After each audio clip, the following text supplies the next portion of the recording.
And the Ring Street, where the Ring Wall used to be, was built. It's a very prestigious boulevard, all the important buildings are on it. The main university, the parliament, the town hall, the big museum, and the opera as well. It's all on the Ring Street now. And this opera house, during that reconstruction that took decades, was one of the first buildings that was opened to the public here on this construction site. And do you like it? Do you like these things? The Viennese, because they are notoriously grumpy, they hated it. They critiqued it so bad that one of the two architects committed suicide. Yes.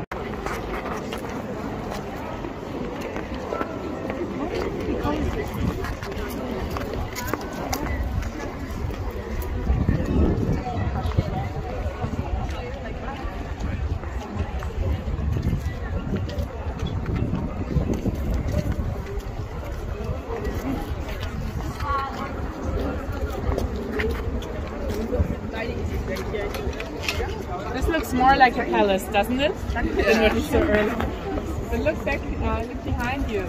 The church just really disappeared behind this facade now. So the church is older than the rest of what you see here. And what happened here is that in the mid-1700s, 3 different looking buildings were combined behind the unified facade to make it look more grand. And the lady that had it commissioned, her name was Maria Theresia. Now those women, their names seem really uncreative. Marie Christine, Marie Antoinette, Marie Theresia. That's because Marie Theresia, she was their mother. And she is fairly important, all Austrian school children know her name. She was the only woman to ever rule the House of Habsburg.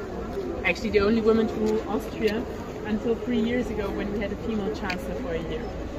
And she really had a difficult time because she was the first woman. Many people contested her rule and started attacking her. So she was immediately, the second her father died, at war with Prussia and Bavaria. The King of Prussia, he was especially persistent. He took one of her countries, Silesia, from her, and not much more, considering, which is a great feat actually, considering they were at war for several years. All Austrian radio stations will go da, da, da, da, da, da, da. It's the Danube Waltz. Some consider it our unofficial anthem. And all drunk Austrians will go da, da, da, da, da, da. And some of us do learn how to waltz, especially if you go to high school, because our high school proms are really, really serious. The girls have to wear all white dresses, white gloves too. The boys have to at least get the gloves. And all have to take between 3 and 6 months of dance lessons to inaugurate your high school prom. And because we are not big on carnivals, we have no Mardi Gras, no carnival celebrations, big ones. Maria Theresia forbade them, she hated the loud noises in the street. We have a big ball culture, so people went inside to party.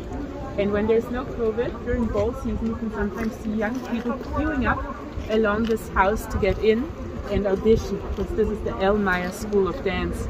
Mr. Ellmeyer is a very famous dance instructor and also the head judge of our version of Dancing with the Stars.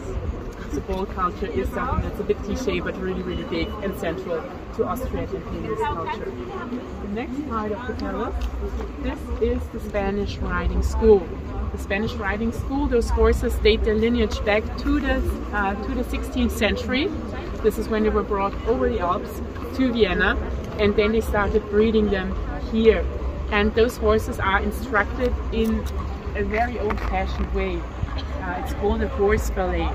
So they jump on their hind legs, they kick out. It's very majestic to watch. And those horses are star athletes. They have it better than most people. They get 8 weeks of vacation on the Styrian countryside. It's also where they get to breed, make love, as they call it in the Spanish riding school. Every other week they get to go to the Austrian countryside just to get some fresh country air. Their stables are mucked out every hour. Imagine that, room service every hour. Their saddles are hand fitted to their backs, delivered especially from Switzerland. They have their own aromatherapist. So really, really spoiled horses. And it's his son. So he was the next in line. And even he didn't get a choice in who to marry. Imagine that you're emperor-to-be and your mom tells you not once but twice who to marry. They had a very interesting relationship. Sigmund Freud would have been delighted to know that mother-son duo. And while Maria Theresia was very conservative, forbidding carnivals, for example, but also she persecuted Jewish and Protestant people heavily during her reign. He, for the first time, implemented religious tolerance, which gave those communities, the Protestant and especially the Jewish community, a chance to flourish. But he was a bit too modern for his times. He was quite a reformer. On average, he implemented one new law a day in a 10-year rule. The people could not keep up, and some of those reforms were very unpopular because they were meant to save money. For example, have you seen the movie Amadeus? So for those that have not, I'm sorry, I will spoil it now. Mozart dies. Sorry, you had to hide out this way. So he is a dead man. They put him in a coffin, carry that coffin over an open grave, and the coffin goes whoop, and Mozart falls out. He invented that. It's called the Josephine coffin, and he invented that to save wood. But of course, no one wants to bury family like that. So this was abolished the second he himself died. Other measures included forbidding pilgrimages because that are longer than 2 days because people have to work. So basically cancelling your vacation. And he also told people to eat less gingerbread because it's bad for the indigestion. So even though he tried his best to bring his country into the future, the country and the people, they were a bit resistant, not that big of a fan of him. And his wife, his first one, Lieder. So he has a very tragic home story as well. His first wife, he had to marry. He didn't have a choice, but she turned out to be the love of his life. Her name was Isabelle de Bourbon-Parma. And he was smitten with her, beautiful, smart, total package, big reader, important to him. She was not in love with him. Remember the Albertina? So she wrote some really racy letters to his sister until she died of the pox. So it must have been quite awkward at family dinners. Now we'll leave him behind though, and we'll walk past there. Do you see the flag? Good. At the moment our parliamentarians work from in there. This is also why there's some police here usually. And just walk past there to the oldest part of the palace.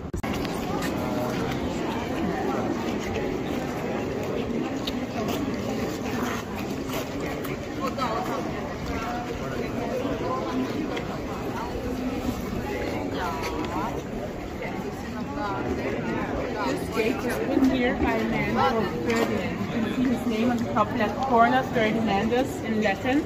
And he was the one who decided to establish a permanent seat of rule here in Vienna.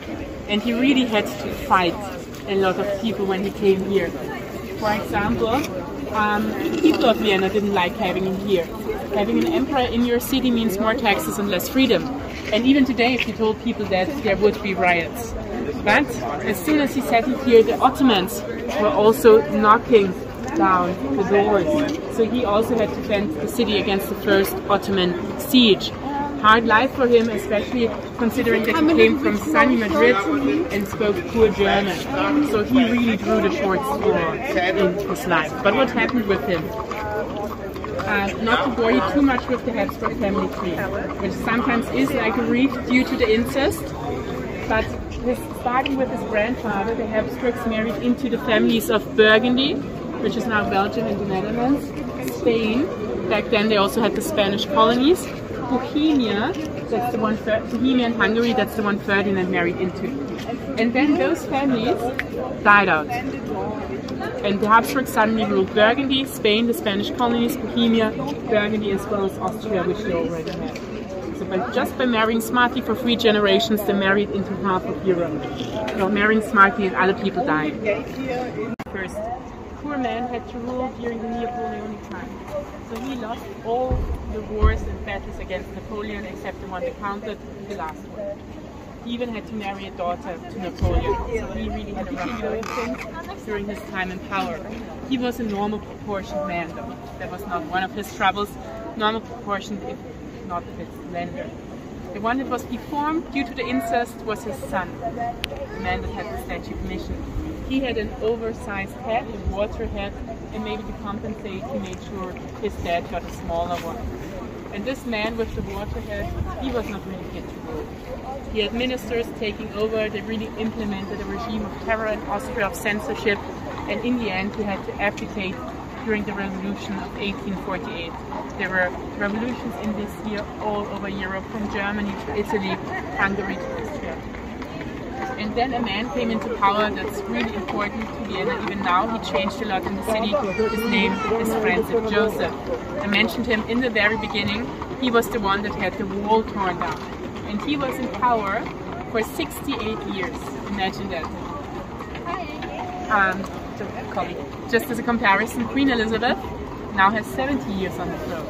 And Francis Joseph made it 68 without modern medicine. So he really saw and made a lot of change in the city. The wall torn down. During his time we got our water resources, the Danube was regulated. Austria lost a huge part of its territory, and last but not least, World War I was started under his rule. So it was his grandnephew that was shot in Sarajevo. And you can find traces of him everywhere, but if you really want to know more about his life, you can visit the Imperial Apartments. So there in a museum, you can walk through his and his wife's apartments, or if you wanted on a grander scale, you could go to Schönbrunn Palace, because he's the only one that was born and died in Schönbrunn Palace. So you can visit those rooms as well. And just like with the Kennedys, his wife became a bit more famous than him. His wife was called Sissy and has her own museum dedicated to her. She's known for Austrians as the woman from the Sissy movies, because in the 50s they made some really kitschy movies about their life and their love story. And it's Austrian Christmas tradition to watch those movies back to back. We do not watch Sound of Music, in case you were wondering. We have the Sissy movies. Yes.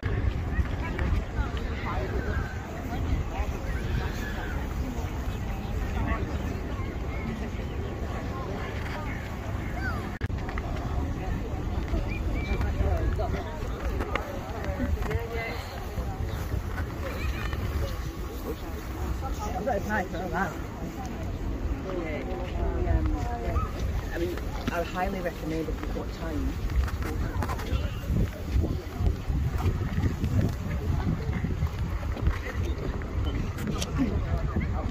So this place is called Heroes Square.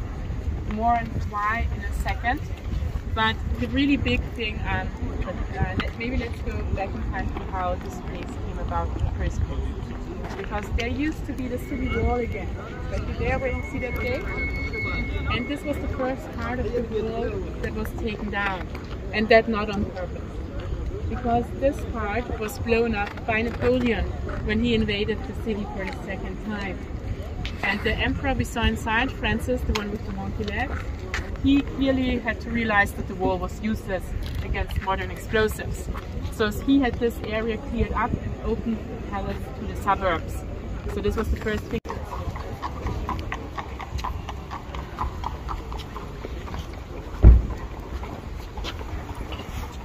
Okay.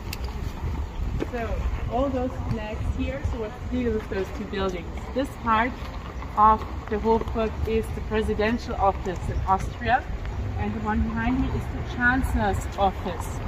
So Austria is like Germany in that we have Chancellor and a President. The Chancellor is the head of government, the head of the parliament, and the President has a role that in some other countries a monarch would have. So he has diplomatic functions, and he also has to swear in the government. He's also the head of our army. As a German comedian once joked, all 12 of those guys.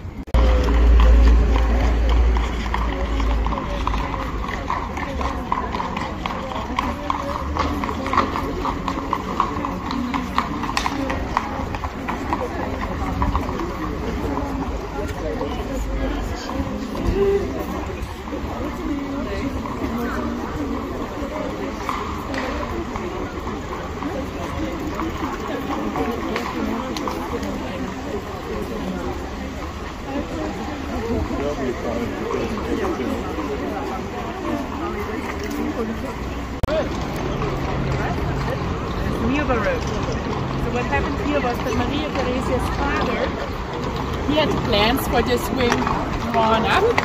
They started construction until Hercules #1, and then he dropped that. And Maria Theresia said, yeah, that's not happening. And she stopped construction. And they stopped it for more than 100 years until Francis Joseph decided to have this wing finished exactly to the old Baroque plans. He was very conservative and he liked to look back to the times of Maria Theresia as the golden age of Austria. So everything that was built or commissioned by the palace was rather traditional in style, conservative, some would say old-fashioned or outdated. And if you turn around, do you see this green building right there? This is only 10 years younger than the new wing of the palace here. The architects were contemporaries. The man that built this was originally a men's apparel store. It was called Adolf Loos. He was a true radical. He said ornaments are for idiots, barbarians or criminals. If you liked them, you were one of the three. He did not like you. He was a man that fought with a lot of people. He was a true outlier in the scene.